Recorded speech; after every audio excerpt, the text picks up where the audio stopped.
And we are live once again, but today we are doing something pretty different. We're trying out Harry Potter TCG revival format. If you haven't heard of this format before, let me show here. So, first of all, so the revival format is something that is made by a nonprofit community thing, Harry Potter TCG Revival. They made a couple of new sets for the game, basically, and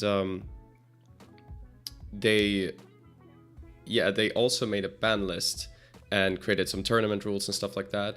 So there's a lot of new cards. I guess, as I said, 3 new sets, and maybe the most impactful thing is the ban list, because getting rid of some of the most powerful cards forces people to go in other directions.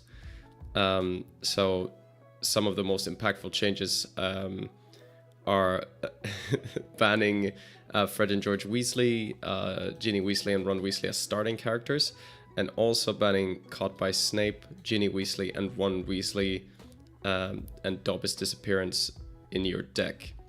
So Ginny Weasley and Ron Weasley, they are banned both as starting characters and in your deck. And then you have Fred and George Weasley, who's only banned as your starting character. Let's have a look. Okay, what if I just search for Fred? There we go. This is Accio, it's a database for the game. So this is the character that lets you put an adventure into play for 1 action instead of 2. And it kind of makes sense with hitting character decks as hard as they are. With banning Ginny and Ron. Kind of makes sense that you would want to put adventures in check a little bit. And the reason for that is character decks, they can play the character Argus Filch quite easily. Let me show that one too. This guy, providing you a pretty convenient way to get rid of adventures. But by sort of making character decks worse, you're making Argus Filch worse. I guess you're also making McGonagall worse, another good character that gets rid of adventures, but she's a one-time effect instead. So I could see how Fred and George Weasley would be too powerful in a format where it's much harder to play a character deck. Oh, and let me also mention that today I'm not only just talking about the revival format.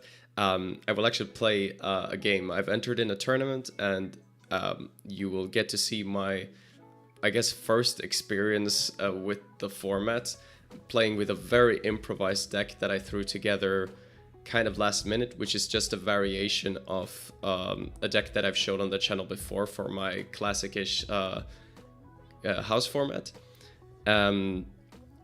So we're gonna see some actual gameplay, and you're gonna see me, I don't know, maybe succeed, maybe fail miserably, because this is my first time trying. And actually, I found out about the tournament very late, so I didn't even have time to look at the new cards. However, I must say, I didn't find a lot of cards that I think I would have wanted to put in the deck I'm playing instead. I think in general they have been very careful with the new sets to try to not make the cards too powerful, which I understand when you're starting out with making new cards. Unfortunately, sometimes that means that just like not a lot of the cards will see play in competitive games, and I think that will be somewhat the case. But there are, of course, there are some cards here that you might be able to use. It's just the power level between these in general, comparing to the old cards, is lower, I would say.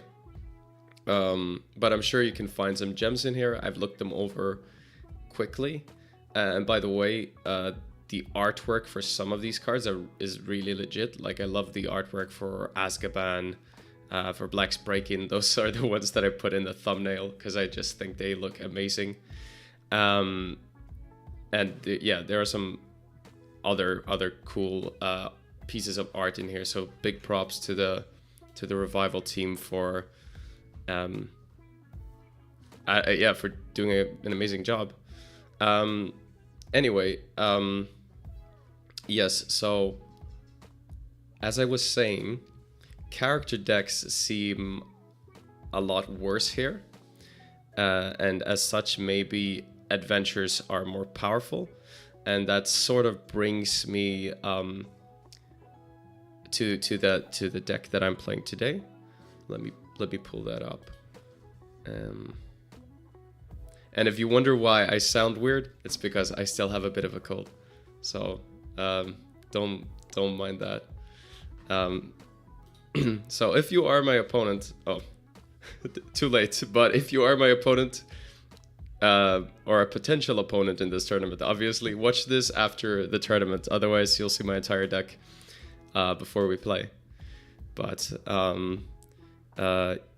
yeah, so the deck I'm playing is just the McGonagall Lesson Destruction deck that I showed before on the channel. So if you've looked at this channel before, then you will be familiar with the deck. But for those who are not, it plays a lot of lessons and a lot of cards that discard your opponent's lessons. The reason we play a lot of lessons is we're trying to get all the way up to 8 power, where we can play Invisible Ink, which is one of the most powerful cards in the deck that allows us to discard 2 of our opponent's lessons. And another really powerful card that we can play in this deck is Scribbly Force, that lets us choose any 2 cards our opponent has, and they have to return 1 to their hand and 1 to their put 1 in their discard pile. So that's a way to both gain time, well, to gain a lot of time compared to your opponent. Now, because they have banned Dobby's Disappearance, I couldn't play this card, and I didn't have a lot of time to replace this card with something. The card that I went with is when I'm already very skeptical, and I'll try to explain why. So I picked Owl Post, which is a spell that requires 6 power. So we're playing 4 copies of Owl Post instead of the Dobby's Disappearance, and Owl Post lets us draw 3 cards. It's a spell that lets us draw 3 cards. It requires 6 power. Oh, sorry. I forgot to mention that. Yeah, we're playing McGonagall as our starting character. So about adventures maybe being very strong in this format. Well, we're starting with McGonagall in play, and they can't have Fred and George as a starting character, so probably they have to spend 2 actions to put an adventure into play. And McGonagall can get once per game get rid of an adventure for free. So it means that if our opponent wants to play adventures against us, they're gonna take a big upfront cost for the first one before they actually get one that sticks. And so I think McGonagall might be really powerful in the Revival format for this reason. Already thought she was a pretty good pick in Classic. Well, at least the version of Classic I was playing with my house format. And the other thing about her is that she provides transfiguration power. So it makes it easier for us to have access to all the lesson types that we want, because we're already starting with transfiguration. So we could even play 3 types of power in a deck like that, because having 2 types of lessons in your deck means you probably draw both of those types.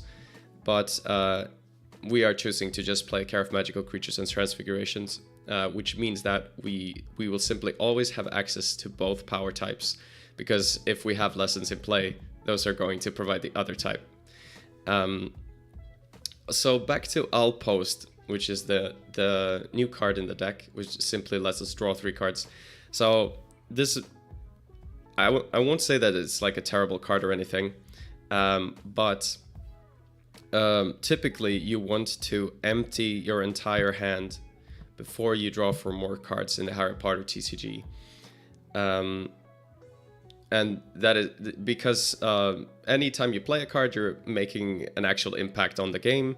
If you're just drawing for cards, you're not making an impact. So the most optimal thing to do is to play all the cards that make an impact on the game, and then only when you have to draw more cards, and so that you can continue to have an impact on the game.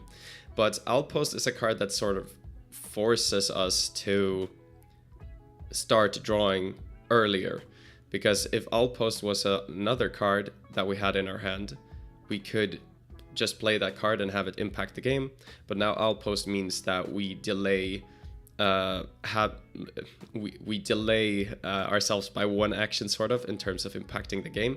Now, this is not always true, of course, because if you empty your hand and then let's say you top deck Outpost, then you can use Outpost to draw 3 cards, and then you might actually, in the long run, be gaining actions because you gained enough cards so that you can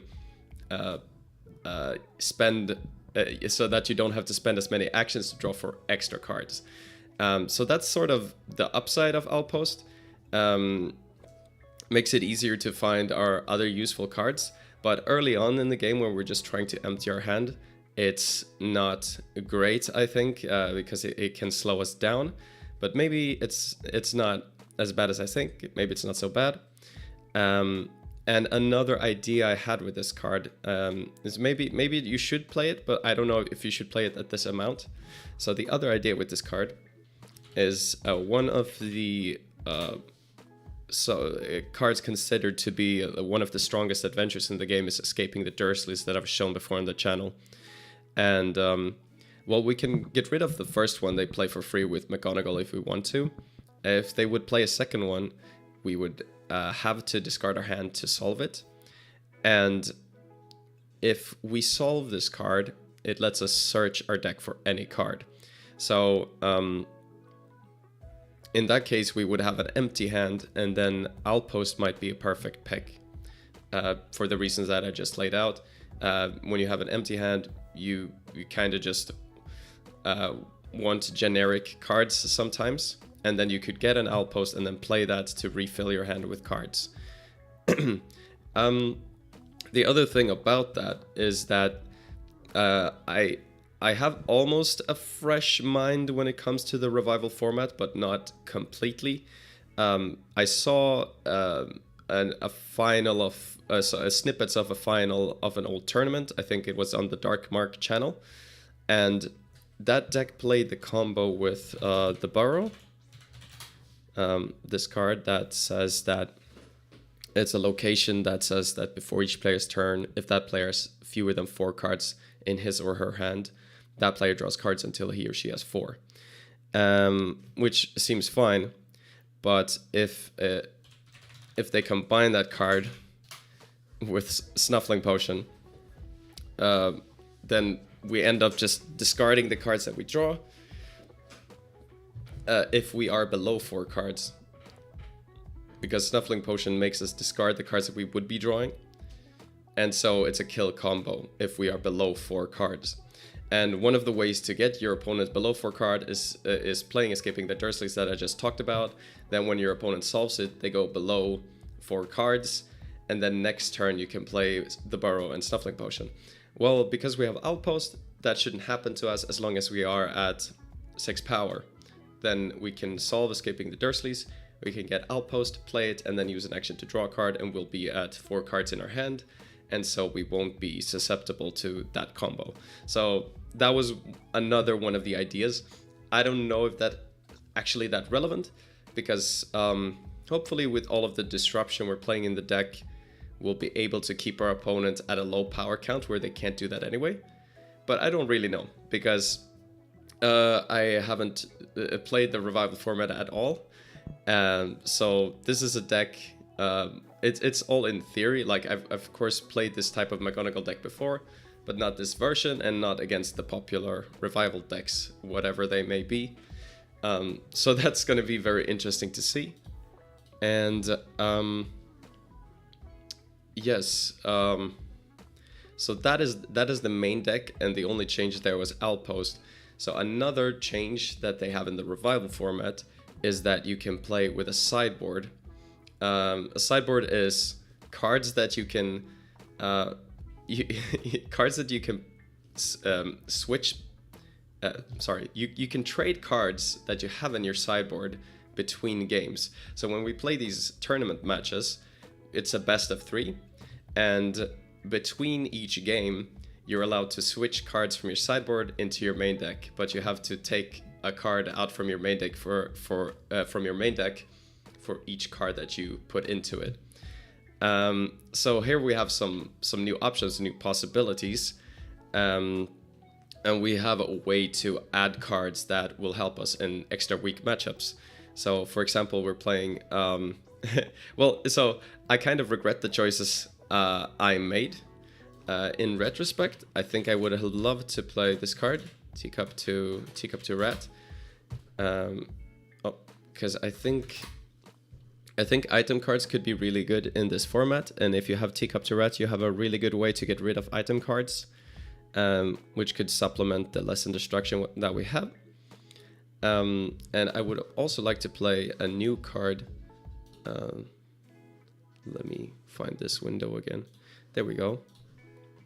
This one, because I think maybe one of the main weaknesses we have is if we play against a deck that's similar to the one we're playing, except it's not playing McGonagall, so it's like a greedier version of the deck we're playing. Then we're kind of vulnerable to it because we can't punish their greed because we don't have any adventures. And in those matchups, we will also be facing creatures. And for that, we could play this card, Drawing the Sword, which seems like a pretty good way to get rid of creatures. So if any deck tries to overwhelm us with creatures, this one, because McGonagall is a Gryffindor character, this card lets us just do 6 damage divided as we choose among any number of creatures. And I don't know, it might be a good card to put in your sideboard for that reason. Let me get some water. But I didn't have a lot of time, so that's not what we ended up going with. Instead, this one. So instead, actually, let me shift the camera here. I'm a little bit too far to one side.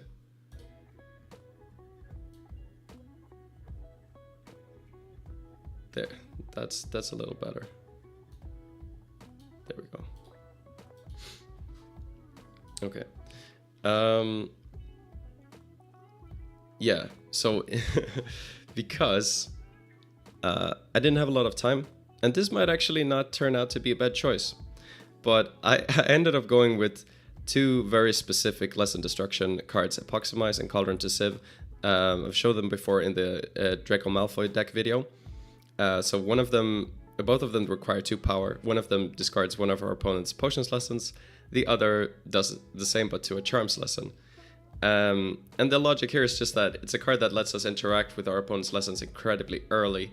The earlier we disrupt them, the harder we make it for them to get going, something like that. And the reason I chose these 2 is because in the top decks that I saw so far, it seems like these may be the most popular kinds of lessons. So if we don't like the Outpost, for example, this maybe between the games we'll switch out a lot of the Outpost for these lesson destruction cards. We'll see how useful they are.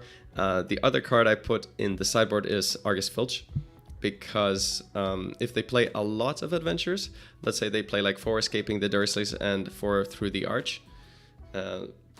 Someone pointed out to me I was pronouncing it wrong the last time. So it's Through the Arch, apparently. And yes, this card doesn't allow us to play spell cards. So we can still play our creatures. So we're not completely locked if they play this. But if we actually want to play our spell cards and solve it, it's 4 actions to solve, which is a lot.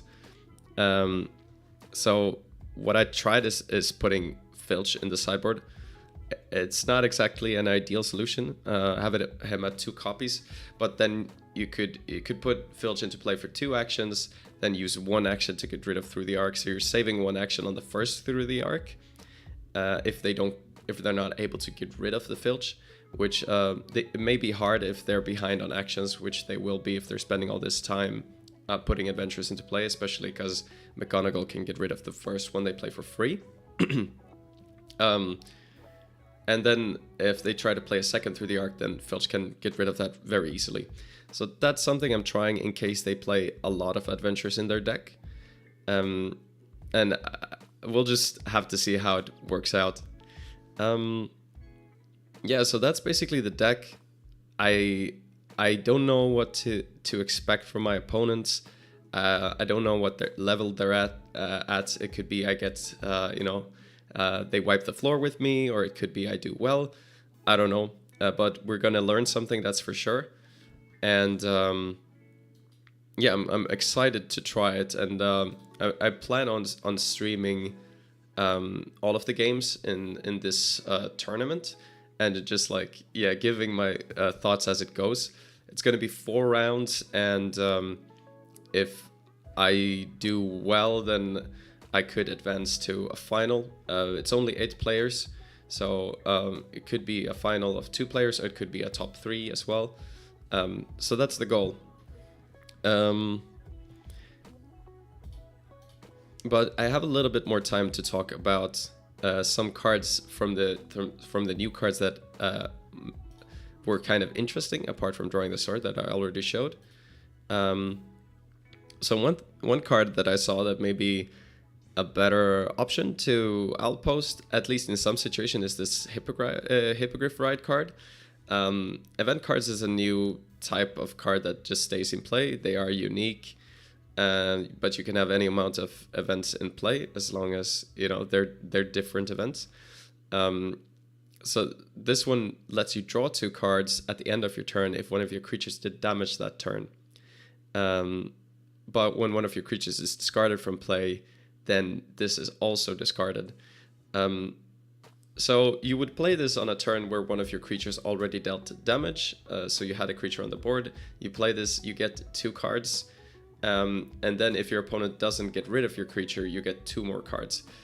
So if you were to get 2 more cards, then it starts getting really good, because then you've drawn 4 cards for just 1 card, and then it kind of snowballs from there. And this could end up feeding you the cards you need to keep your opponent down.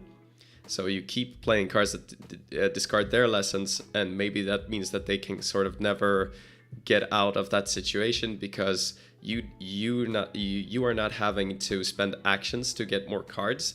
You're just spending actions on discarding their stuff, and then that could kind of put them in a complete lock. Of course, the downside to this is it has prerequisites. It requires you to already have a creature on the board. So I could not experiment with this card in this tournament because I hadn't even looked through the revival cards yet. Now I have, but maybe another time I'll give this a try. I'm not sure, but it's an interesting card to mention. Another one is Teacups and Tea Leaves, which I thought looked really interesting. So it says at the end of your turn, you may discard the top card of your deck. If it's a spell, do 2 damage to an opponent. If it's a divination card, do 3 damage to an opponent. And if it's a lesson card, put it into play. If it's character, put it into your hand. So for this deck, we're not playing characters, so that's irrelevant. If it's a lesson, we put it into play. So that if that happens one time, it's sort of this card is sort of like a lesson, but the card is still going to stay in play and still have an effect. So it might be a really good card, especially if you play it early. Yeah, this might be one that I actually missed out on, because it's sort of like a creature in that it can deal damage, but it can also give us lessons for free. However, I don't know, it could also be that you play it in a situation where you don't really need more lessons, and it just ends up discarding your spells, and then you're not very happy about it. So I don't know, it's kind of it might be a very swingy card, and for that reason I'm not sure about it. So those were the cards I thought maybe could fit in the deck that I'm playing today among the new ones. There were some really interesting new ones as well, but yeah, we're not playing any of the new cards, unfortunately. But oh right, yeah. So I wanted to talk about character decks in this format. So I don't know how good they are, but I'm not gonna claim that they are completely dead, because you could still play. Let me find this.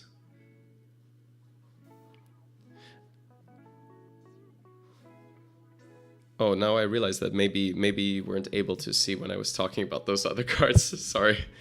Let me actually, I could pull them up here, maybe, but let me first talk about.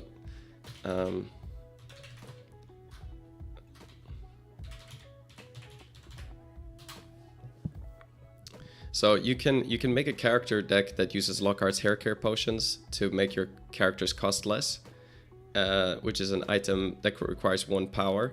But anytime that you need to put these cards in your deck, like I talked about on the previous stream, it makes things a lot harder to do than just having Ron as your starting character and making your characters cheaper. Means it's easier for your opponent to disrupt. They can get rid of the card that makes them cheaper. It adds some setup time before you can actually start playing your characters. But you could try it. So that might be something I want to try for another tournament. And the Leaky Cauldron is a location that does the same thing, but for both players. But yeah, Lockhart's Hair Care Potions, I would say, is superior because you don't give your opponent a bonus. Anyway, my match is starting soon, and I'm gonna take a little break, and then I'll be right back with the actual match. So stay tuned.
Welcome back, everybody. We're about to start the game of the tournaments. It's gonna be exciting. All right, and we've decided to roll d20 to see who gets to start. So it looks like I get to start.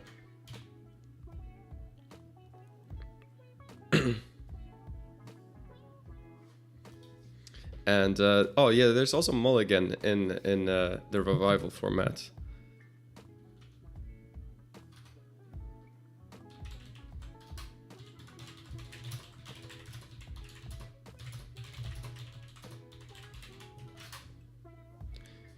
I guess the starting player gets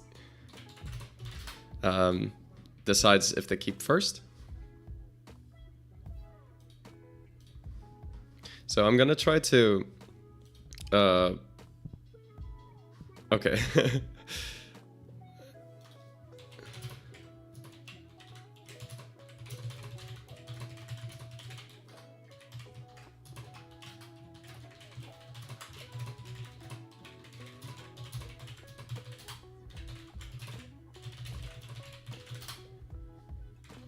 All right, yeah. Yeah, so I'm gonna try to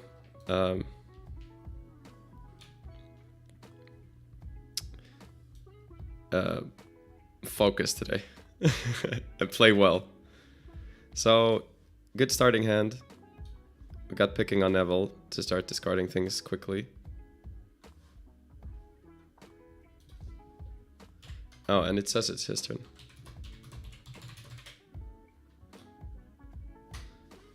So now he passed, so I can pass back.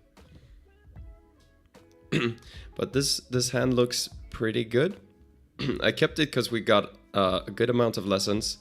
We got an early disruption card in picking on Neville that can get rid of one of his lessons. Okay, so he's playing 2 lessons, passing back to us. So I'm gonna draw a card for the turn. We just start disrupting him as early as we can. Get rid of one of his lessons there. And we pass back to him. So maybe I just don't remember. Maybe this was the guy that told me about an owl deck that he had made. Could be. It is, yeah, okay. This is another reason that I would want to include maybe the drawing the sword in my deck, because that would allow me to get rid of a lot of owls in one sweep. So he looks like he is short on lessons. He drew a card and played a Quidditch lesson. And oh yeah, he's playing Draco Malfoy Slytherin, so he gets an extra action once per turn. The first time, once per turn when he plays an item. So he is playing items in this deck, but this is looking good. He's at a low power count.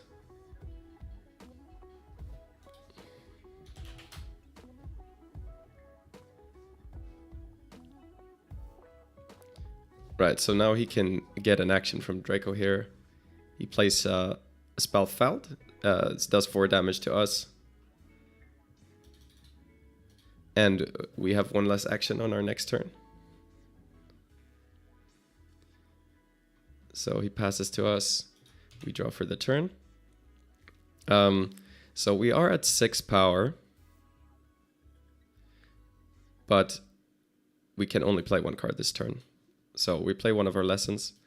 Next turn, if we get 2 actions, we can play Care of Magical Creatures and start playing Invisible Ink. So then we can really start doing some nasty things.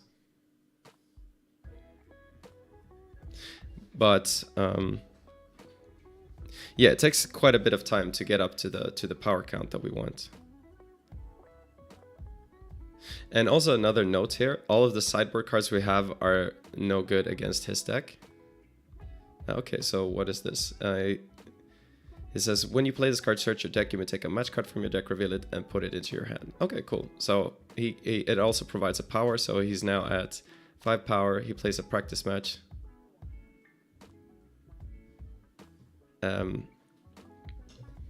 Which is unusual. I don't think I've seen that before, but maybe he wants to combine that with Angelina.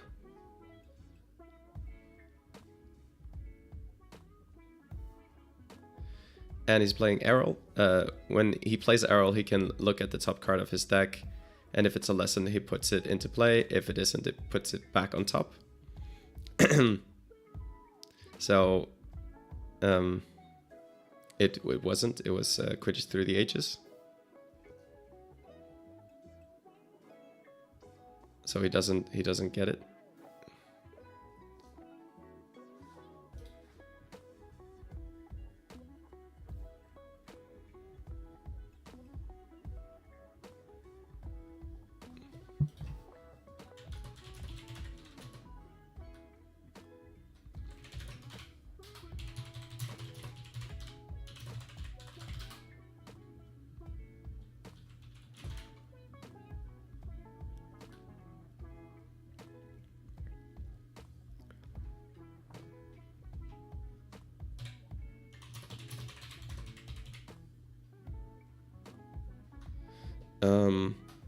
Alright, so he plays Eyeless Owl Emporium, which is a location that gives owls 1 more health.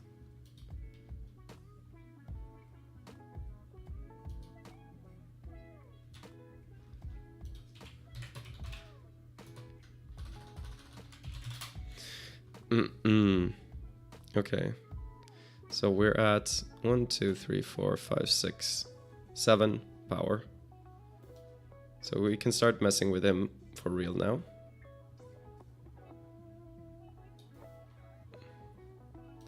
So I'm gonna target these 2 lessons.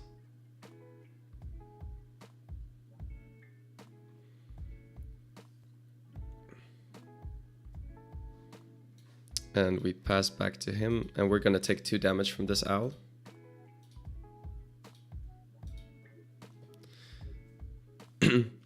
And oh, it discarded a lesson, so that's good. Means we don't have to draw those lessons. So he has a speed advantage, but now we're at a point where we can start playing really powerful spells, and that might gain us the time back that we need to win this game. And the sideboard cards that I was talking about, Teacup to Rat and Drawing the Sword, would actually be perfect for this matchup. So it's very unfortunate that I didn't get to include those. So his first action is playing Muddy Practice. And then he plays Quidditch Through the Ages and gets an action back. So Muddy Practice is a match that lets him use an action to discard a card from your hand, and you have to discard 5 cards from your hand in order that way to win the match. The winner does 10 damage, but that's a big waste of time. So he's basically just playing this because it's a match that's hard to get rid of, so that he can play this Bludger, and the Bludger deals damage every turn if there's a match in play. So I guess that's why he's playing it like this.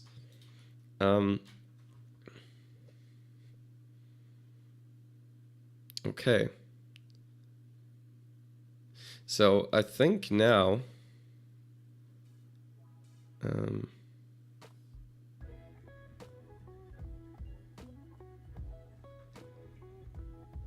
we can get rid of the Bludger with Lost Notes. I think we want to save the Invisible Ink for now. He's at 3 power. And I guess we're going to play the Crazed Capybara then.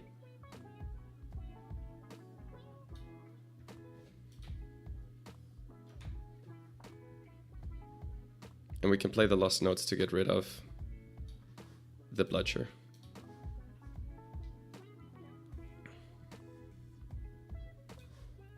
And we pass to him, and we're going to take 2 more damage. And we lose a Crazed Capybara and Lost Notes.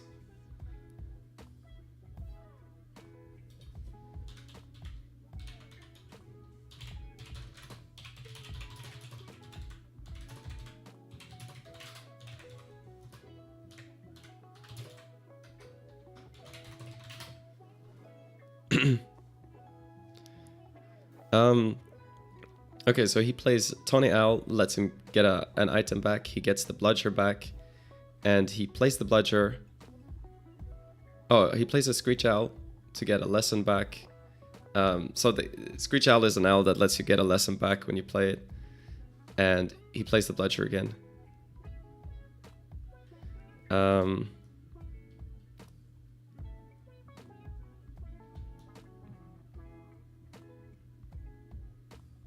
So now I draw for the turn. And he's putting me under a lot of pressure.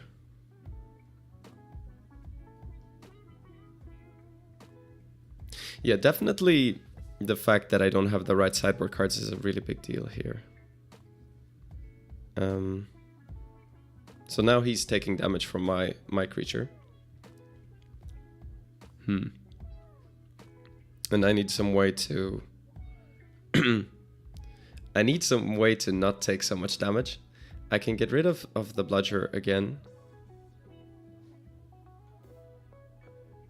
But I kind of need... I need something more than that. So I'm gonna start by playing Outpost to let us draw 3.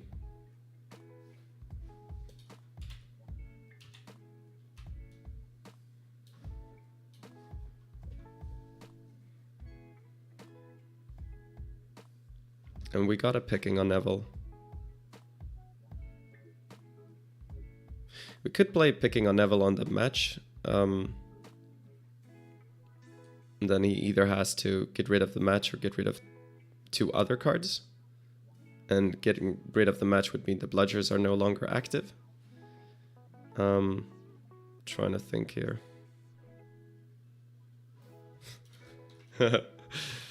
It's true, that should be in his deck.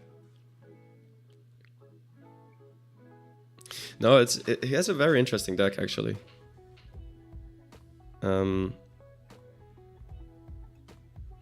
We actually talked about maybe featuring it on the channel, but I had not gotten into Revival yet, so it wasn't time. Okay. That's frustrating. Yeah, because it's hard for us to get him below the power count that we want. Everything he plays is so cheap, and the owls get stuff back.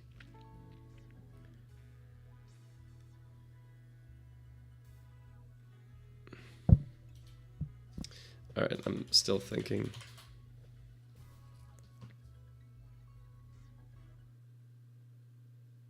And we only have 1 action left this turn.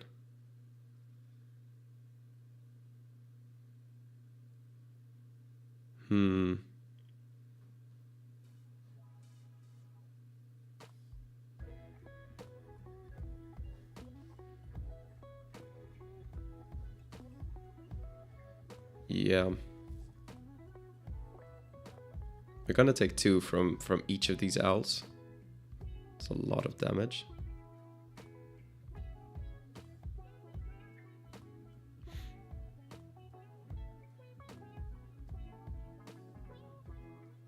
So I think picking on Avalon the Muddy Practice might make a lot of sense. I'm gonna try that.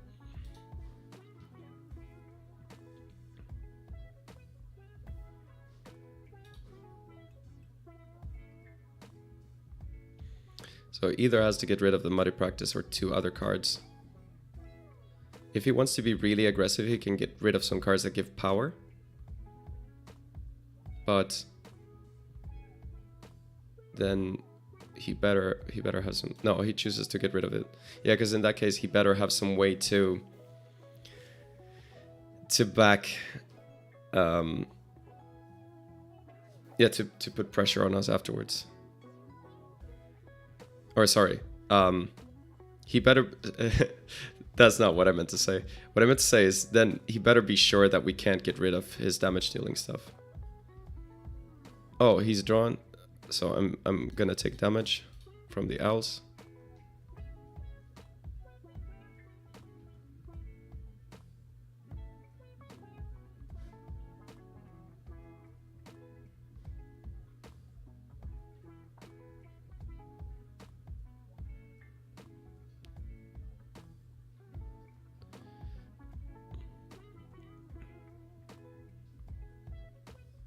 Oh, he was using his book to draw 3 cards.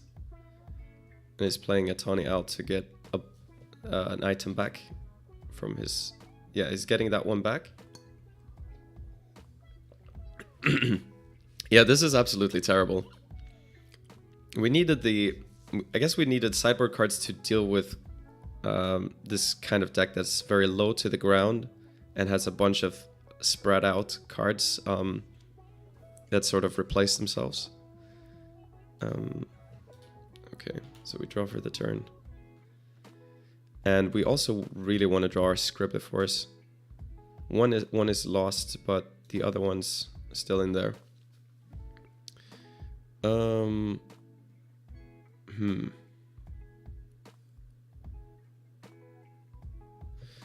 Yeah, so now we're in a rough spot. We're going to take lots of damage.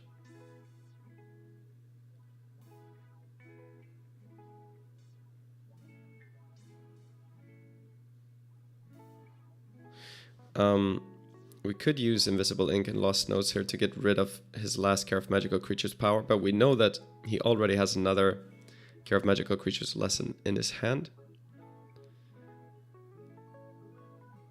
So it's not ideal. Yeah, it's kind of a desperate situation.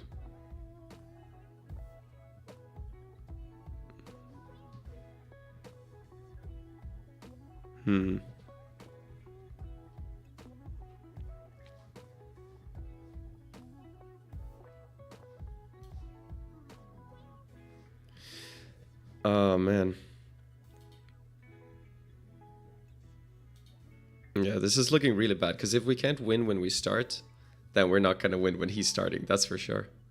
But okay.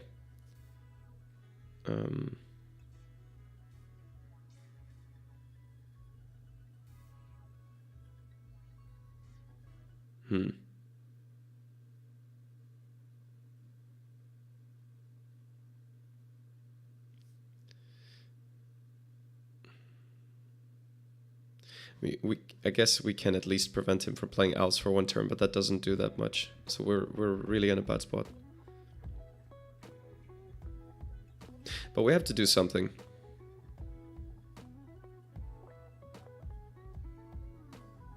I could destroy this item and lock him out of Quidditch power, at least. Draw 1 more card, maybe.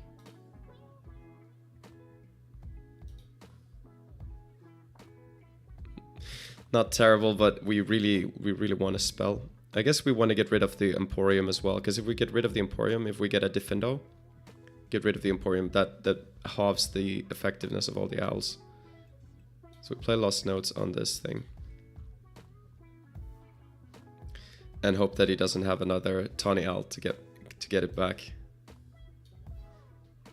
So he has Quidditch Through the Ages, but if he wants to play that, then he needs to... now we're going to take 8 damage, so this is really bad.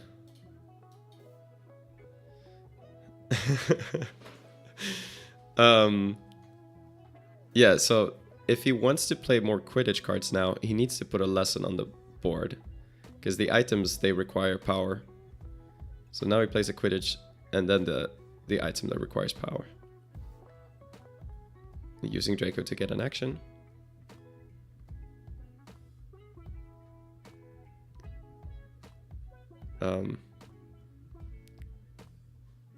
A Screech Owl to get a lesson back.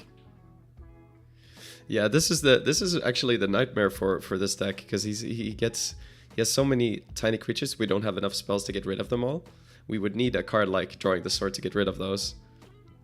And okay.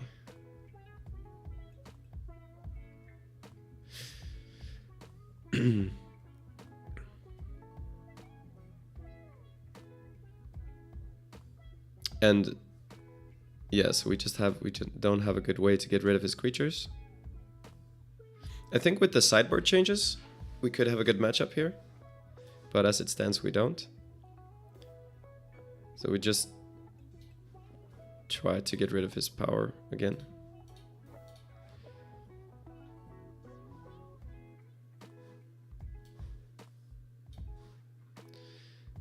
And what else?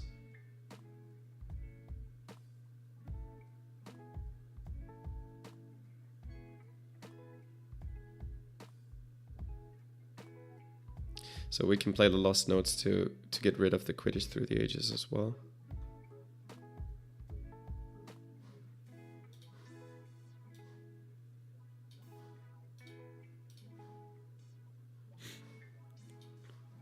But now we have so few cards left that we're running. We don't have time anymore. We're gonna take 10 damage.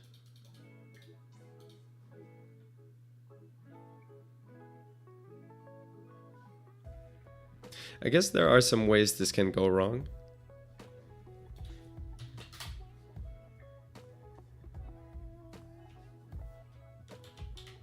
So he won. He plays Peeves and forces us both to draw 7.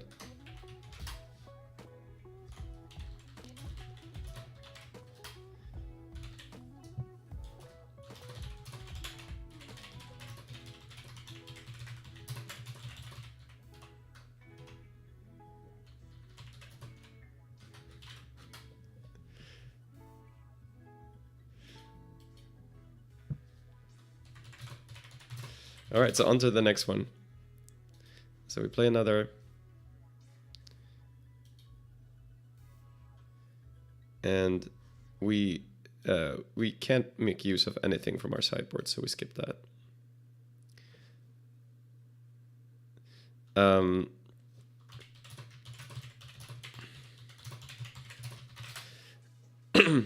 So the loser gets to pick who starts. So I get to start again.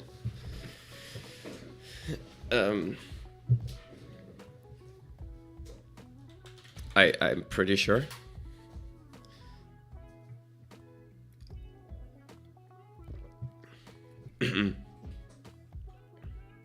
Yeah. Because the loser of each game gets to choose. So this is our chance to get a point.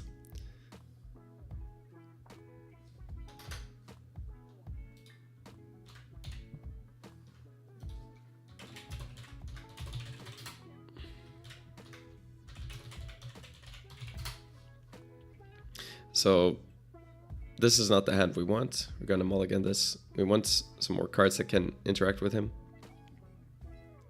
I think.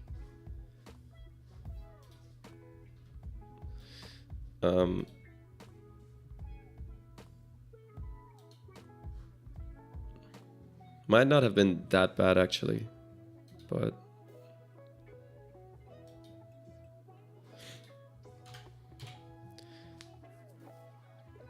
yeah, this might actually be worse. Because in that hand we had a lot of lessons at least, so we get to the power we want quickly. But hey, what's done is done.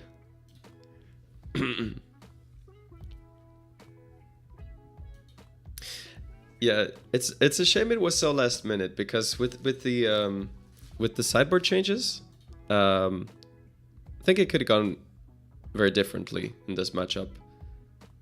I would be really interested to see how that shakes out if we have the tech cards here. So he just plays 2 lessons. We draw for the turn. We do this same old regular thing, I think. Or maybe we want to save picking on Neville for something more.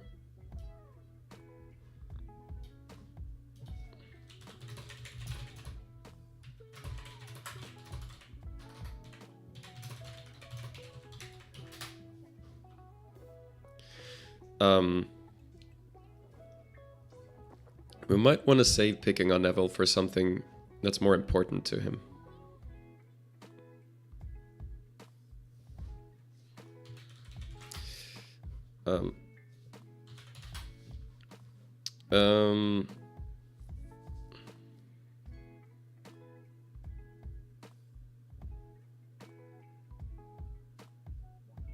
But I'm not sure.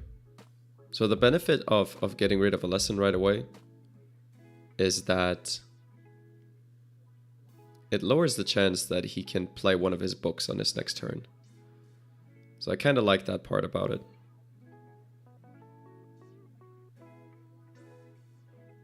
Okay, for that reason, I think it's still valid, so I'm gonna do it.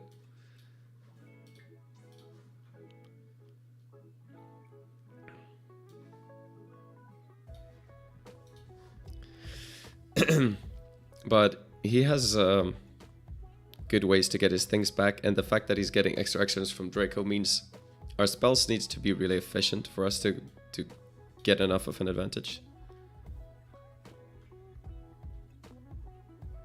So what I'm hoping for here is that he doesn't have what he needs here and that he needs to draw extra cards.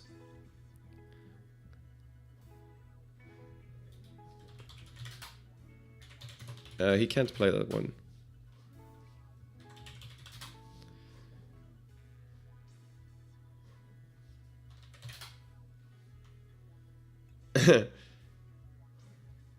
Okay. He meant to play a lesson first and then play this.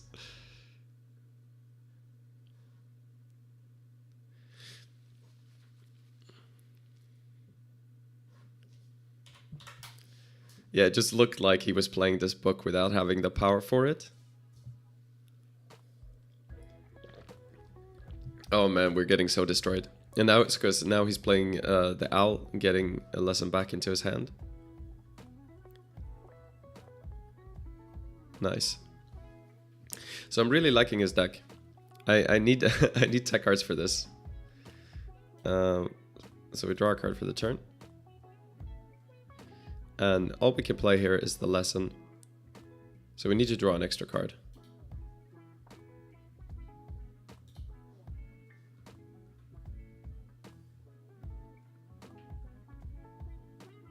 And we draw another lesson. So we just play a lesson. And we pass to him. So we're gonna take a damage from this owl. We lose a Defendo.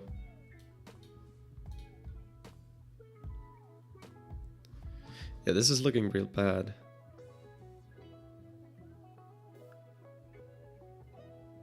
So he gets a Quidditch lesson out and a Bludger, but the Bludger is not going to deal damage. He still gets the extra action from Draco.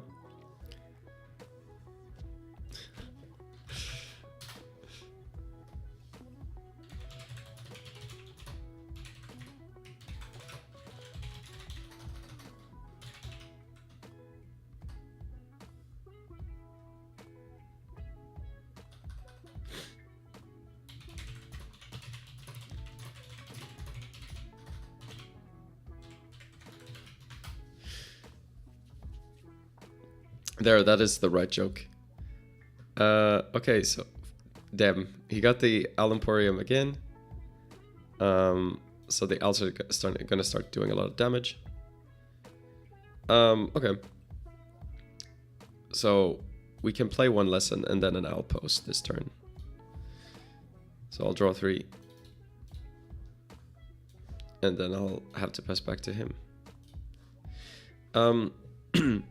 So one nice thing we could do is play Picking on Neville on the Owl Emporium.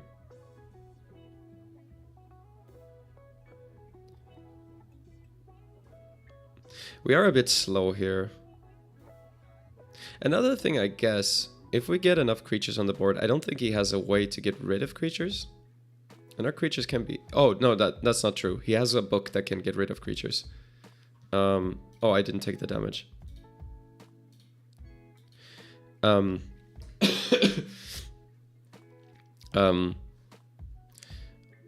But if we have a lot of big creatures on the board, we could maybe outpace him.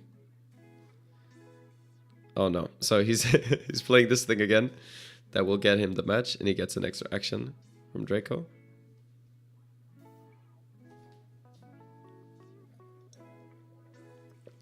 And he searches out Muddy Practice again.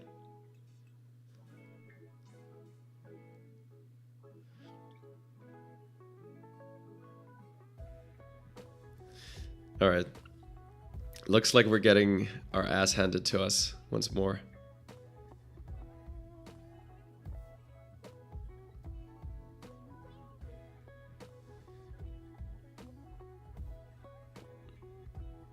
One action left, yeah. So he's thinking.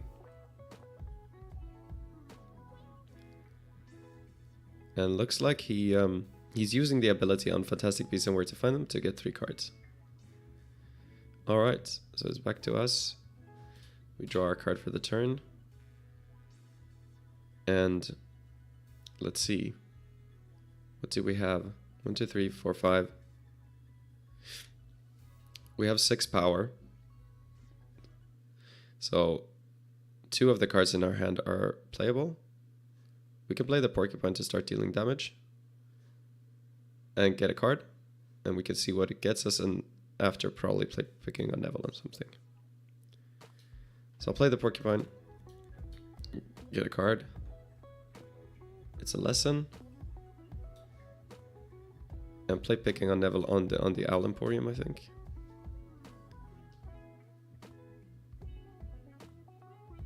Because that should make his owls a lot worse.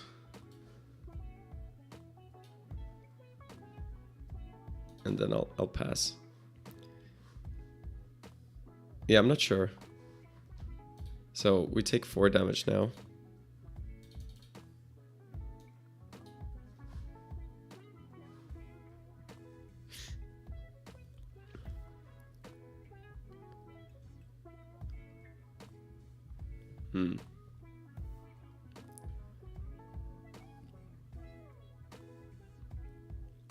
Yeah, we have a problem at, and again, the outposts are not great.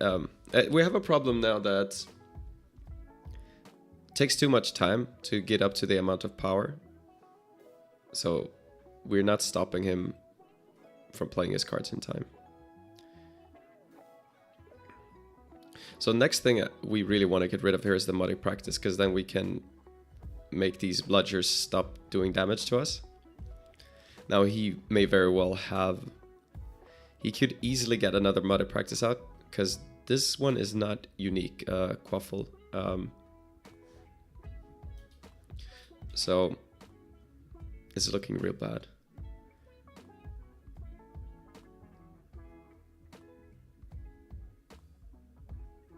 He's playing so many lessons. So it looks like he's saving up for something, but I have no idea what. He didn't get to show any of his expensive cards last game. I don't know if he's just drawing too many lesson cards, but he has to be playing them for a reason, I guess. Or just as buffer in case we discard them, I don't know. Because logically he would want to just put more things that deal damage on the table. I think here we just want to...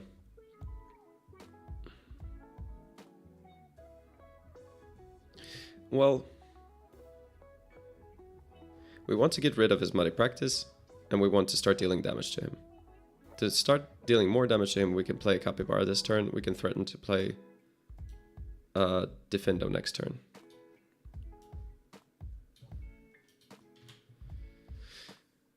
We pass back to him. And we're gonna, this time we're gonna take 7 damage.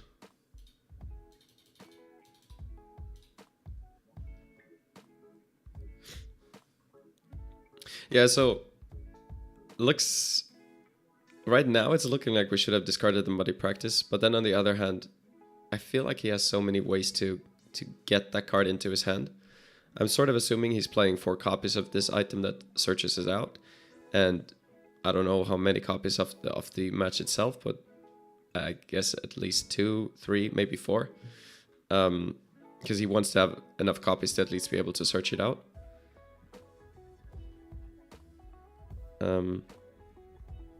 Looks like his first action was actually just to draw.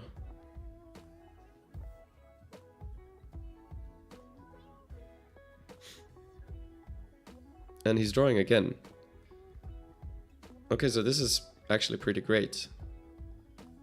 Because he was just drawing cards on his turn. And we are at 1, 2, 3, 4, 5, 6. We have 6 lessons, and yeah, so we are at 7 power. We drew a Scribbly Force, which is also really good. Could actually play... We could play the Scribbly Force and the Capybara this turn if we want to.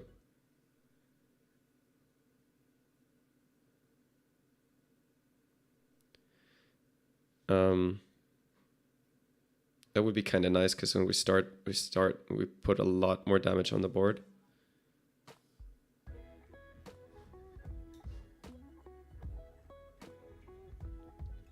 Yeah, let's do that.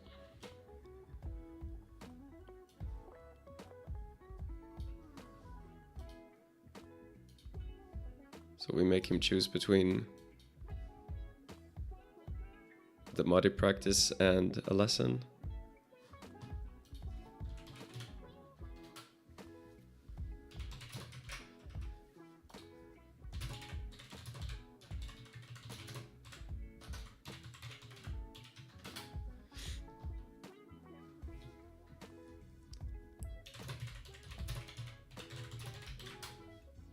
Yeah, I should just think a little more before I choose the targets.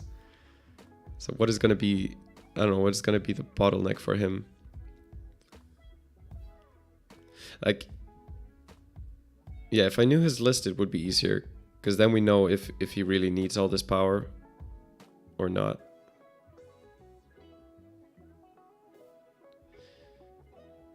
So if we target another bludger,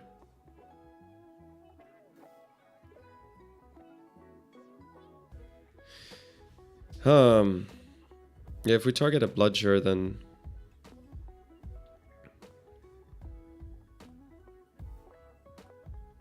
yeah, I'm not sure. We could just target the 2 bludgers.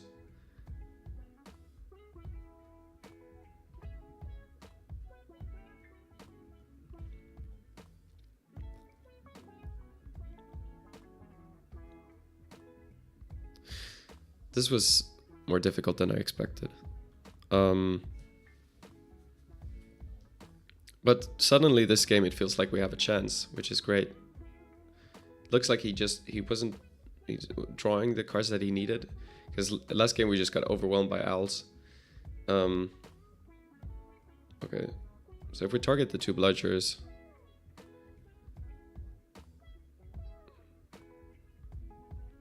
well, he can get the bludgers back with the tawny owls. That's the thing.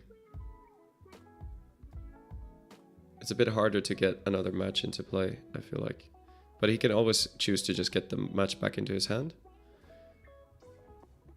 But yeah, if we have a way to keep getting rid of the match, we have a defendo for next turn, then we can keep these bludgers relevant. So yeah, let's go with our original choices.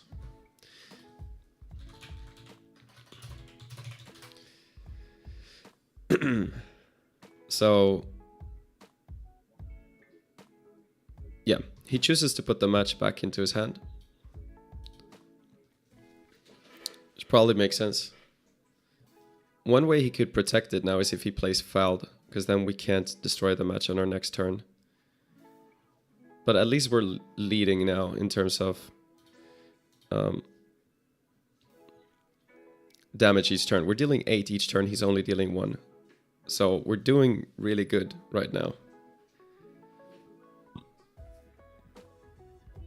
So I don't know, maybe it's not as hopeless as I thought in terms of matchup. It would be a lot better with our sideboard. But clearly he was getting really unlucky this game. He's playing another bludger, which means he gets an action from Draco. He plays a Barn Owl. So it lets him discard one of his Care of Magical Creatures from play to put a creature card from his discard pile into his hand. Choosing a Tawny Owl.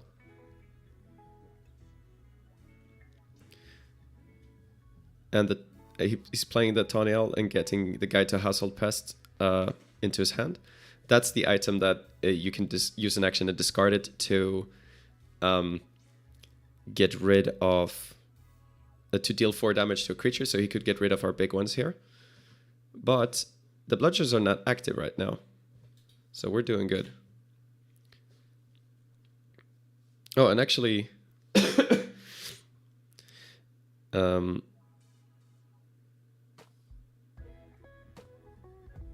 yeah, and actually,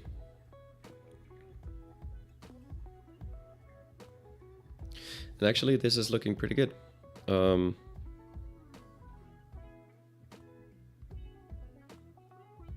Because this turn, we can play a lesson and Invisible Ink, get rid of the Care of Magical Creatures to stop him from playing the book. So then he would need to play a lesson, then play the book, then discard the book. And then that's his entire turn, just to get rid of one creature. So we're playing a lesson to get to 8. And we're going to play Invisible Ink. Because this forces him to actually play another Care of Magical Creatures lesson. We still have the Defindo for his Muddy Practice. And we have Invisible Ink for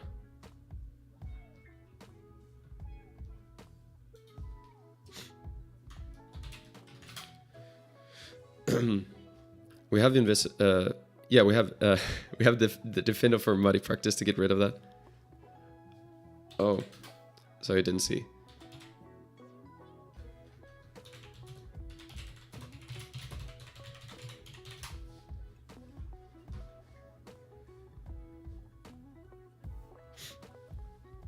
Yeah, he has to get rid of those. And this means we are buying time for our creatures to deal damage. So we're still behind on cards, but soon we shouldn't be anymore. So we take 3 damage from his 1 for each of his owls. Oh, he's drawn so many cards that presumably he has another Care of Magical Creatures. Yes, he does, and he plays it. And he gets plays the book and gets another action from Draco. So now he could use an action to get rid to get rid of this book and get rid of one of our capybaras.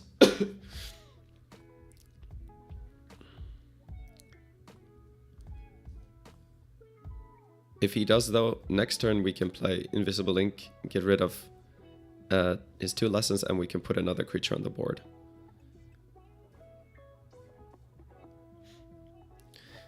So he is thinking... Yeah, he's using it to get rid of a capybara. And he's passing to us, I think.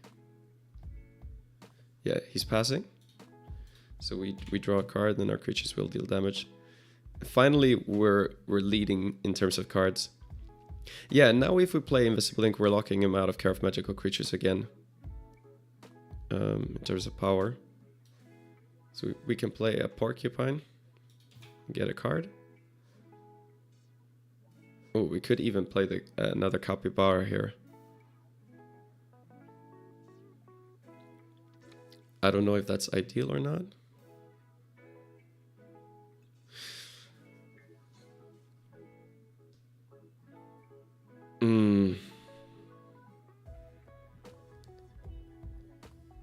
I feel like the Invisible Ink is better.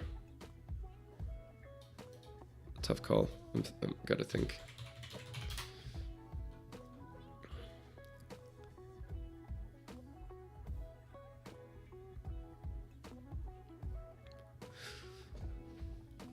As if we play the Invisible Ink, that stops him from playing Fouled and all kinds of nonsense, and I think that's worth it.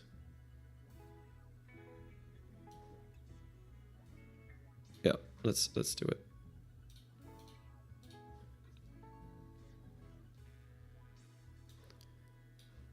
That seems good. And we're gonna take 3 damage from these owls.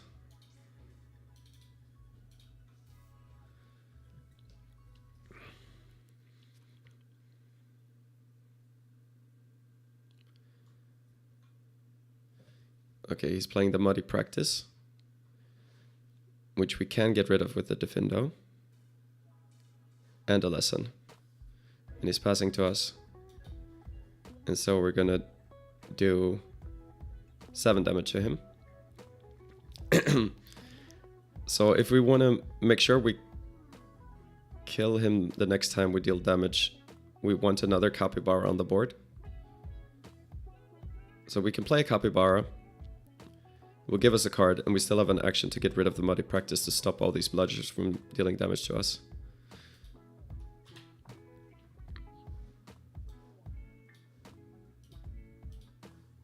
So we get rid of the Muddy Practice to stop all these matches from dealing damage. We pass to him. And we take 3 damage from the owls. So now he dies if he doesn't get rid of one of our capybaras. But he also needs to have a match on the board to threaten winning himself. Or actually, no, he has ways to deal burst damage, so this is not as clear as I would like it to be. But yeah, actually, if he doesn't have that book...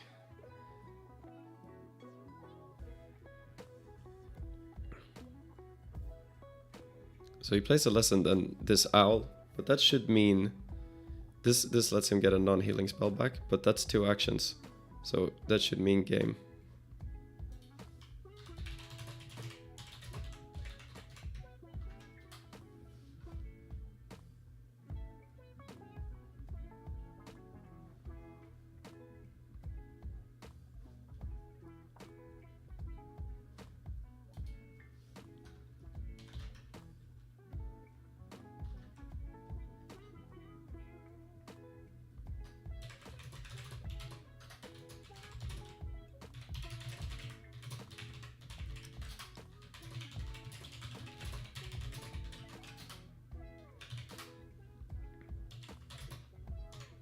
So we win this one. That's awesome.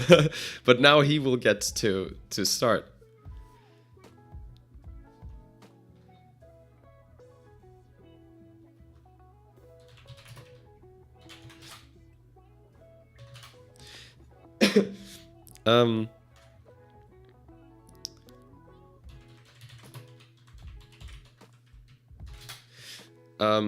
Okay, well, I was expecting us to get totally destroyed, but seems we have some games, so at least, you know, if the cards are drawn the right way. So we're gonna play another.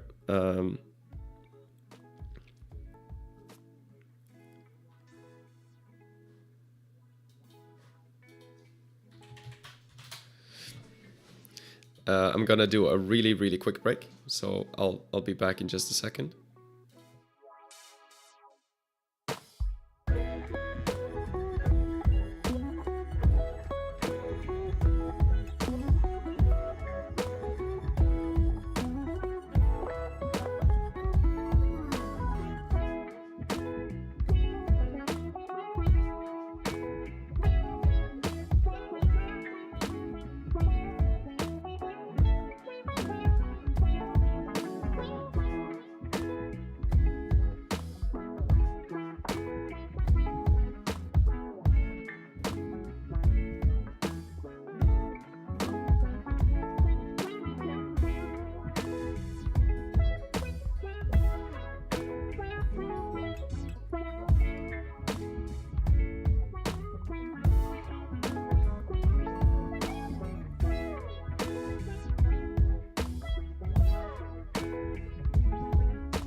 Okay, and we're back with the final game of the match.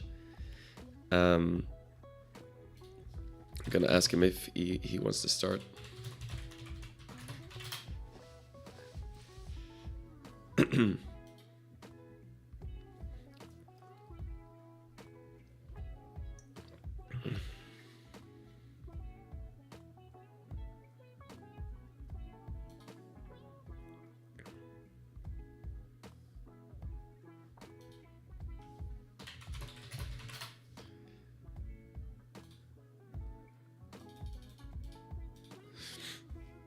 All right, so we got our starting hand.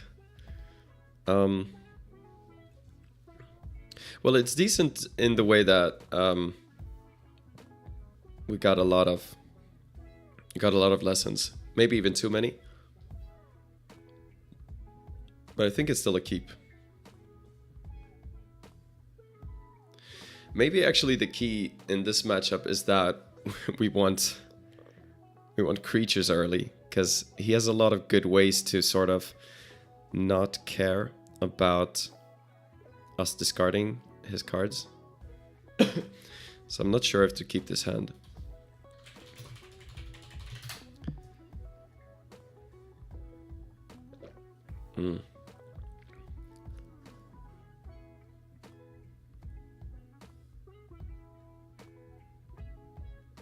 But we know that we're not going to be starved for power and using extra actions to draw early on. So I'll keep. And hopefully it doesn't bite us in the ass.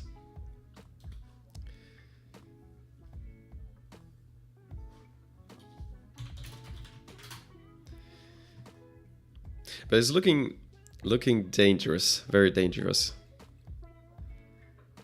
Because this is the first time we're not starting, and we barely won the times where we started. So, right, I can just press C to draw. Yep, so we just played 2 lessons, passed back to him. Not much else to do. Yeah, he plays the book, gets the action from Draco.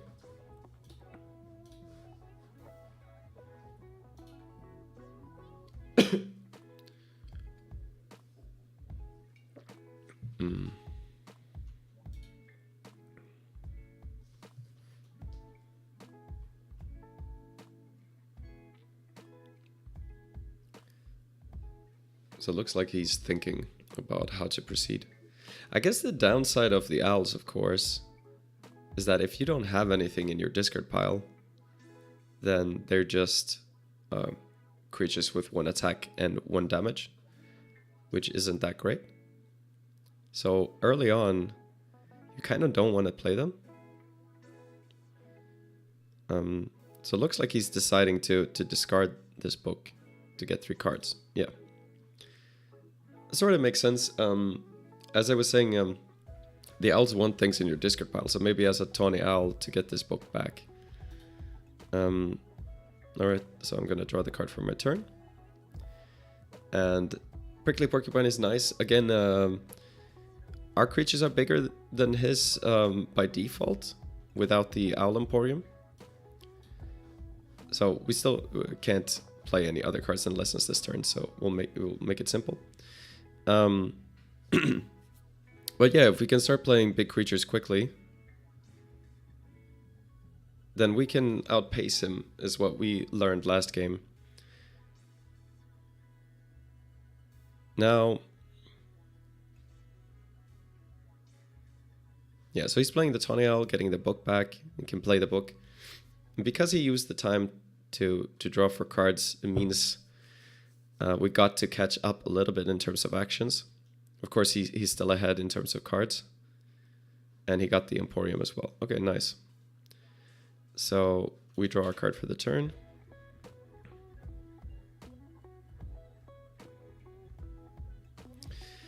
And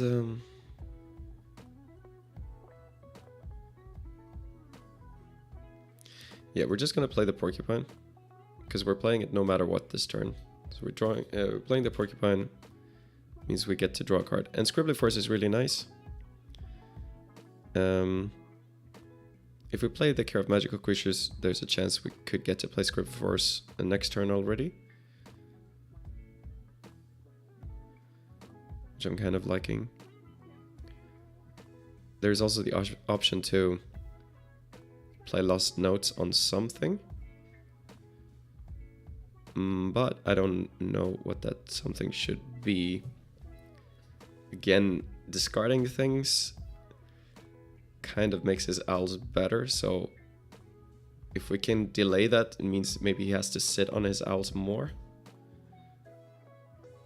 So I'm just gonna play a lesson.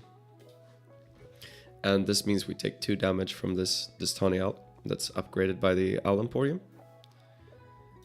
So we draw 2 to the discard pile. Well, so far it's still a game.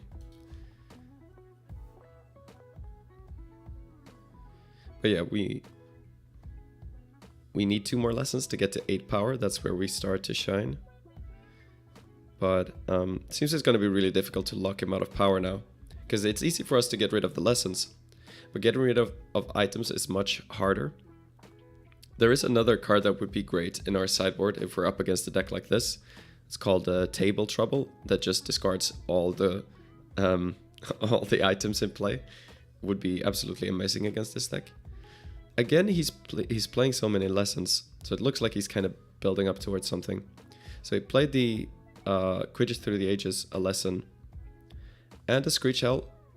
But see, this is good, because we didn't discard a lesson, and now the Screech Owl can't get a lesson back from the discard pile, but he played it anyway. So it looks like we made a good decision there.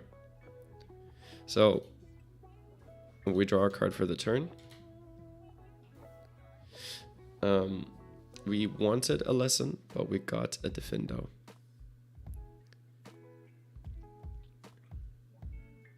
So the top targets are his matches and the Emporium. That makes the owls good. And also we want to draw our creatures, because that is the way we can outpace him. Of course, by dealing damage, we are now making his owls more effective. But he has so many lessons to play, and I'm not sure what he's actually going for there. Like what does he need all the power for? But our first action is going to have to be drawing for a card, no matter what. And second action, I'm not sure. So we have another Lost Notes. But I feel like I should ignore the cards that give power and just focus the Lost Notes on the cards that deal damage. This been my reading of this matchup so far. So I'm gonna draw another card because I just want the power to be able to play our better spells. Once we get to Diffindo, we can get rid of the Emporium. Okay, so we got a lesson, but now we have to pass, and now we're gonna take 4 damage.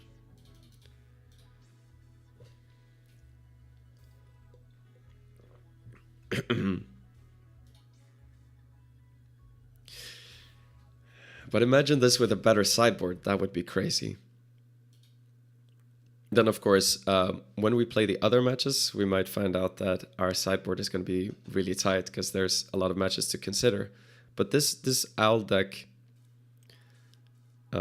really hits us where we are weak, I feel. Putting a lot of tiny creatures on the board, outpacing us by getting an extra action every turn, so it's getting power on the board faster than we can get rid of it. So he's using the book to draw more cards. Again, I'm pretty happy anytime he's not... Okay, this I'm not happy about. So he played a Bludger, gained an action, and now he's playing Fouled. So we're going to take 4 damage. And we have 1 less action on our next turn, so we are very slowed down. So he's passing to us. We draw a card for the turn. Our Capybara is going to deal damage. So we got another Scribbly Force. So we're perfectly poised to mess with this match and mess with... Yeah, this is actually pretty great. Because now if he plays a match, the Scribbly Force can get rid of both a match and... Or, sorry. He will have to choose between his Owl Emporium and a match. And then eventually we get to the Diffindos when we have enough power. And we're not playing the Lost Notes this turn. It's just not a priority. In this matchup, it turns out like the Lost Notes, they don't do enough. They don't really do what we want to be doing. If yeah, just because it's so easy for him to get power into play. That's what his deck does best. Gets the lessons back from his discard pile. When he plays the items, he gets an extra action. So he can put a lot of power on the board quickly.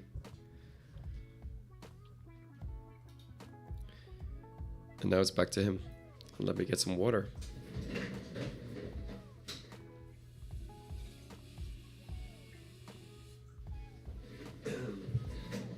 It turns out when you have a sore throat and... Oh.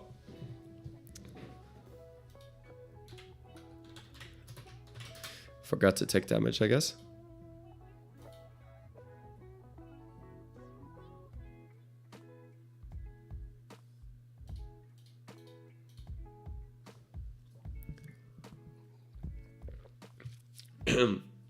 So we are falling behind.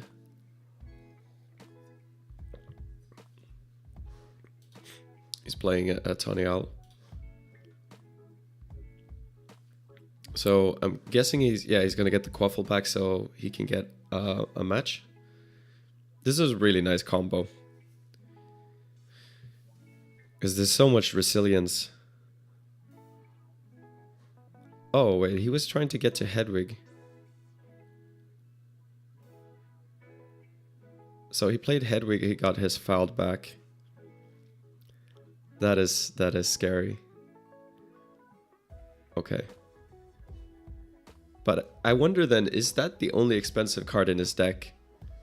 Because Hedwig is an owl that lets you get any card back.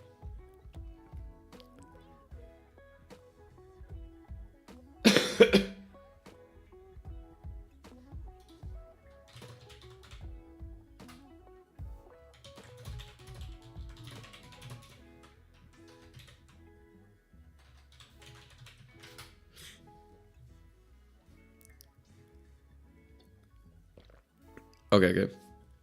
Yeah, so Hedwig is an owl that it lets you get any card back from your discard pile. All right, so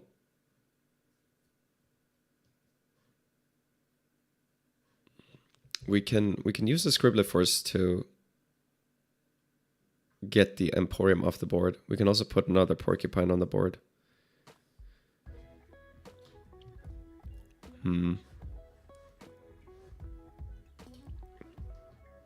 So he has, yeah. We can also target one of his creatures to just lower the damage that we're taking.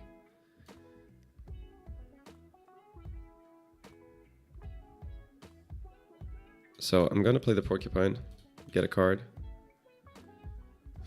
Oh, we could play the Capybara too, increase the amount of damage we're dealing. But that would increase our damage by 3. Playing the Scribbler Force saves us from taking 4 damage. Actually 5 if we target one of the owls.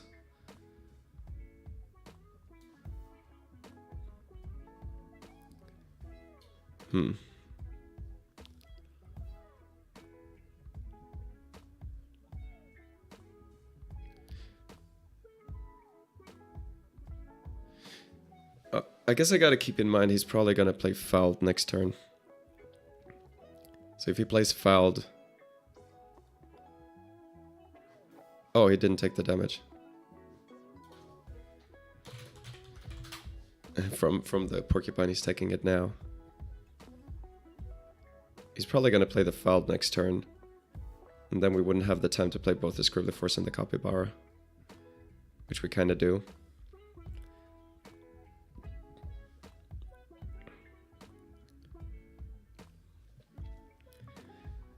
Oh, this is tricky. It's a bad situation. So I have to think a little bit.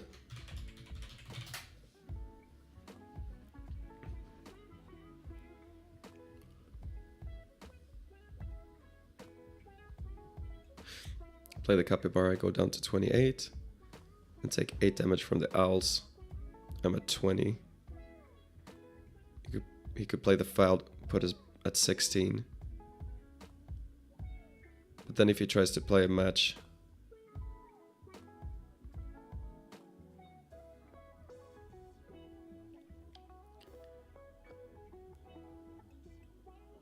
we can still play Scribbler Force on the Emporium and the match. Yeah, it's not easy, this. Okay, playing the Capybara. I'm passing. So we have our lesson for the 8th power now. So if it doesn't play a match, maybe we play the lesson and get rid of the Emporium with a Defendo. I'm not sure. There's also the possibility, of course, that he just plays a Guide to Household Pests and uses that to get rid of the Capybara.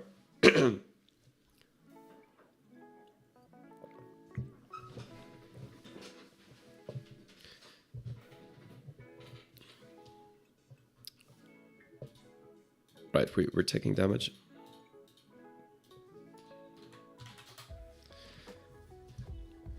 So he's playing a bludger, getting an action, playing fouled, so we're taking 4 more damage.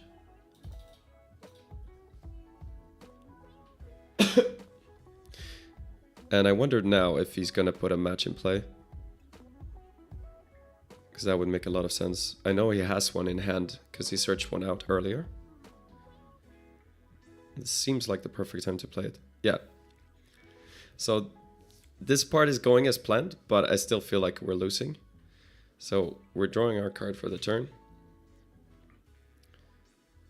And yeah, we should have the 7 power. We already played the Capybara. Not sure why I'm checking for that. So we play the Scribbly Forest. And we're getting rid of the 2 important cards. This essentially lowers the damage we're taking by 10. So it's pretty awesome.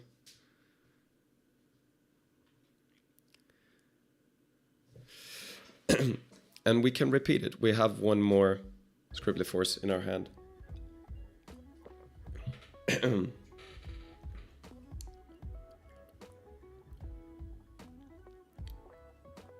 So he chose to discard the match and put the Emporium back in his hand. And that was all of our actions. So we have to pass, and we're going to take 4 damage from his owls.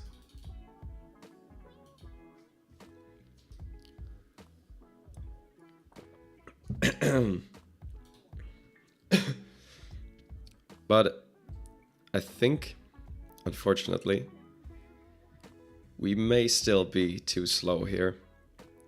Because we're at 11 cards and he's at 25. We're dealing 7 each turn. He's dealing 4 with these owls. Even if we get rid of his match and the Owl Emporium, he's still dealing 4 each turn.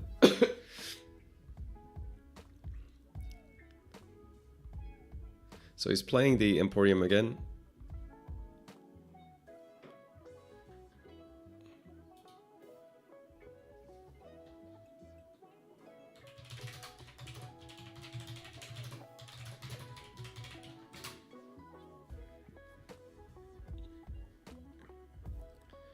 This was a bit confusing.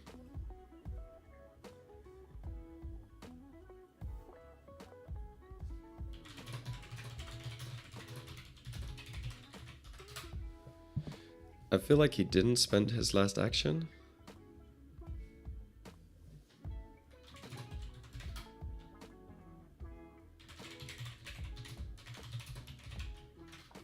Oh, he discarded a book to draw. Okay. And then he played Quaffle, but he did not search for a match. Then he played the Owl Emporium.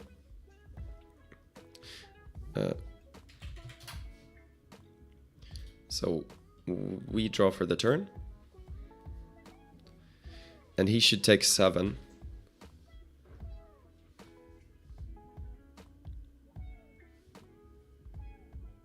So as it stands, he has 2 turns remaining.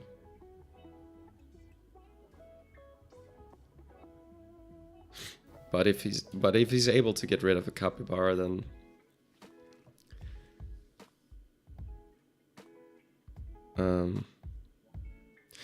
like he did search for a match. Does that mean that he's only playing one of the matches? No, there's one in his discard pile. So he has at least 2 in the deck.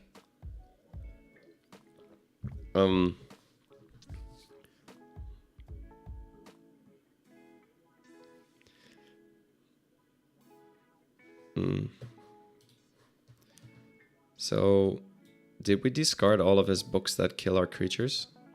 There are 3 books that kill creatures in his discard pile. So it's possible that he just doesn't have it.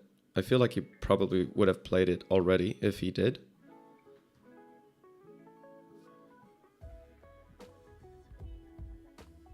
And okay, so let's, in an ideal world here. So if I play the Care of Magical Creatures and the Defendo, get rid of the Ileps Owl Emporium, we'll be taking 4.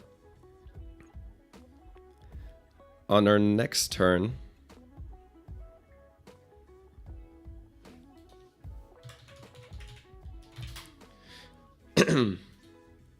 On our next turn, we'll draw a card, be at 5, meaning that if we take 4 more, we'll lose. But we can get rid of 2 owls, or even 3, with the help of Defendo. And then if he can't kill a Capybara, then we're fine.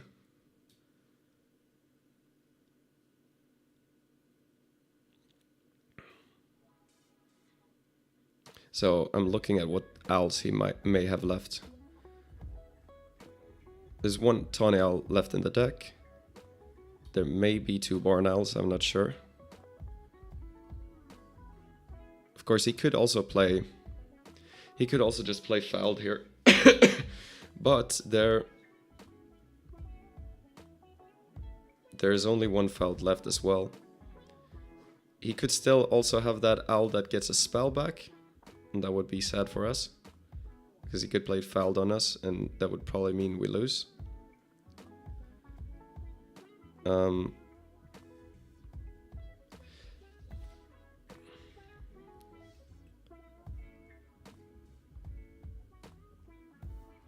Okay, I guess Scribbly Force this turn is the thing that makes the most sense. Getting rid of an owl and the Emporium.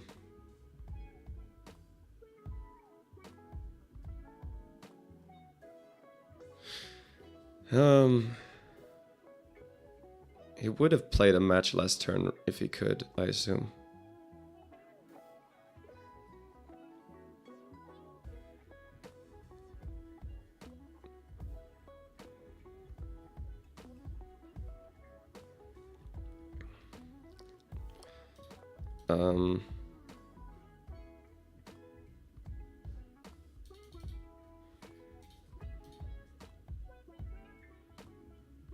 Yeah, this is getting real tricky. 1 Peeves is gone. I don't know how many he has. If he has Peeves, we're dead anyway.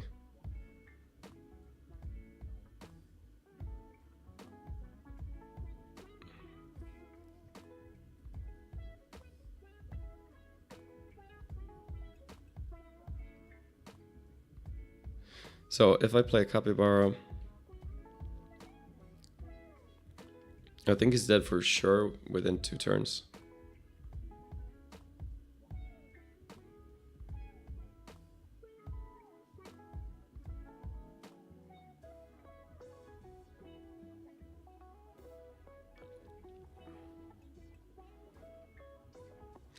Alright, I'm gonna go with my original idea.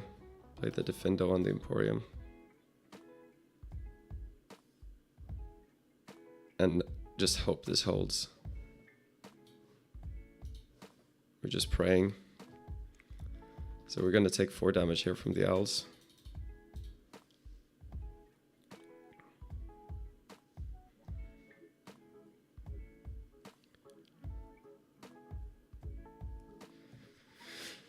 This is looking real tight.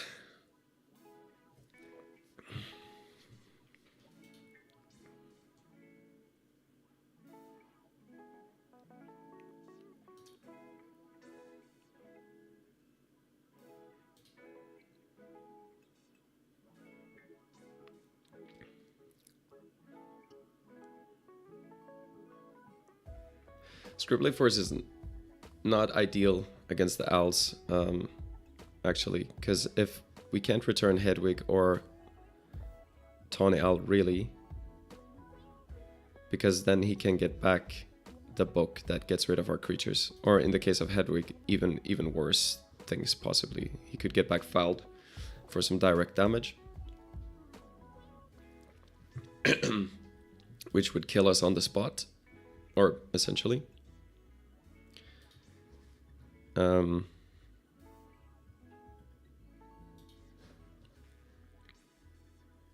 So he's playing a Barn Owl, which will get a creature back. And he's getting Tawny Owl back. And then he's playing the Tawny Owl, so that allows him to get the Guide to Household Pests back, which can get rid of one of our creatures.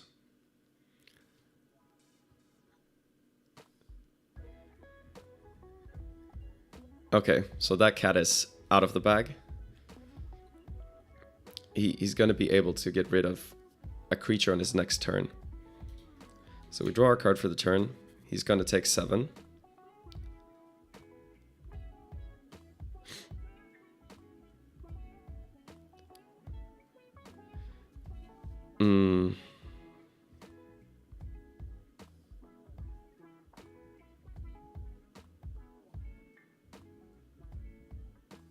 Yeah, maybe I messed up here.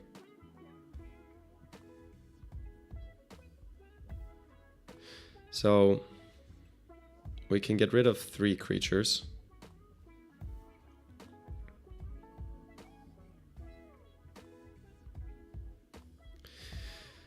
We can get rid of 3 creatures.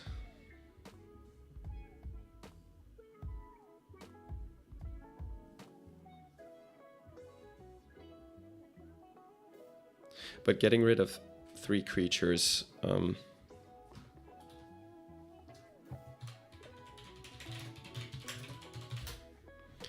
this is so tight. So if I get rid of 2 creatures, he's going to deal 4 damage to us. And then before our creatures deal damage on the next turn, we're going to draw our last card and lose. So I need to get rid of 3 creatures. But if I get rid of 3 creatures, he can play the book, get rid of the capybara, and then we'll just deal 4, and then we're out of options. So we're painted into a corner.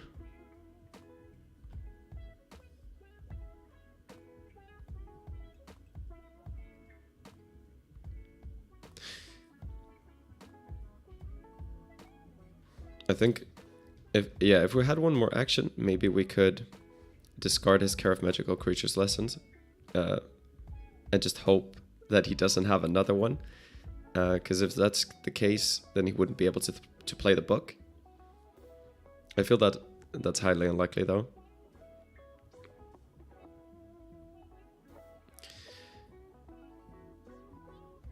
Right.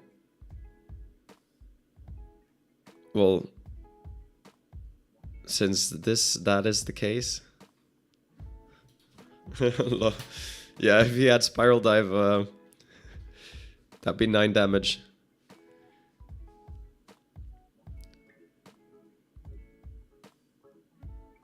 Yeah, we just have to prevent as much damage as we can, I guess. I mean, he's going to get rid of the capybara, so I've basically lost. But it looks like it's literally a 1 card. No, well, not necessarily a 1 card difference. We might actually have needed a lot more cards. But yeah. If there's any way out, I don't see it. We would, if I had Drawing the Sword in the deck, though, that I was talking about, that would be another story. That we could get rid of all of these owls with just 1 card. That would be beautiful. But alas, I didn't do that. So we'll do our best.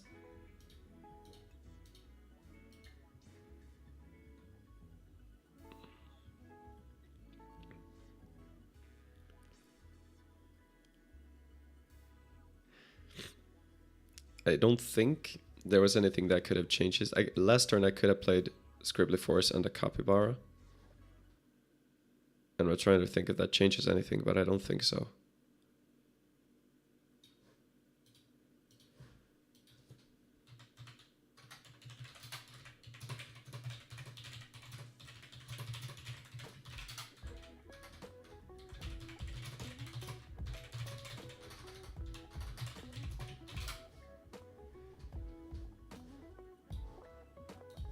Okay, so we're gonna take 3 damage from these owls. He's gonna get rid of our capybara. And then we're gonna lose the game. Oh, that's so sad. That was so close. Such a close game. He's gonna have, I believe he's gonna have 2 cards left.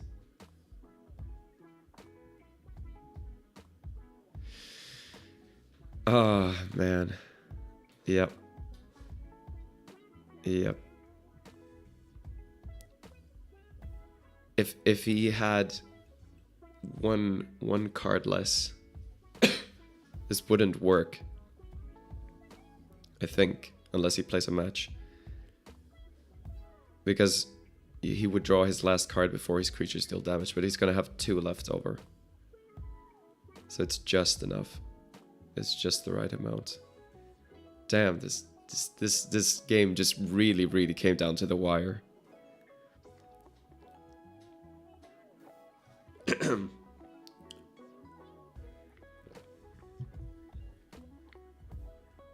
And yeah, he's just doing a victory lap now, I guess, playing a Screech Owl, getting a lesson back into his hand.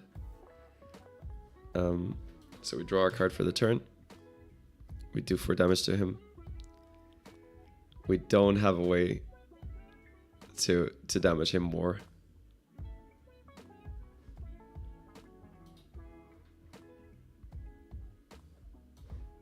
So we're just gonna be dramatic. We want to go out with a bang. So we get rid of these Quidditch lessons.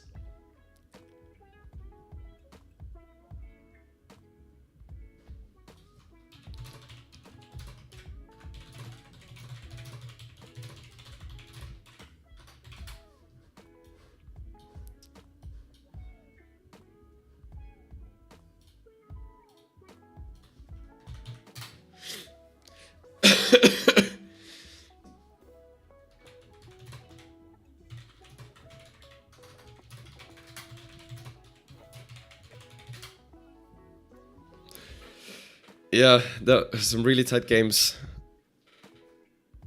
Oh man. Yeah, with yeah, as I said, I'm just getting into this game. Sorry, not the game, but the revival format. With some better knowledge of the decks. I think, and with a tweaked sideboard for this McGonagall deck, it could really shine. Because there are some cards that could make such a huge difference in this matchup. So after this tournament, I should have a much better idea. Unfortunately, these tournaments are like every 3 months, so it's going to be a while before the next one. But of course, I lost this match by 2-1. But there's going to be 3 more matches. So there, there may be some better matchups out there, despite my deck not being totally optimized.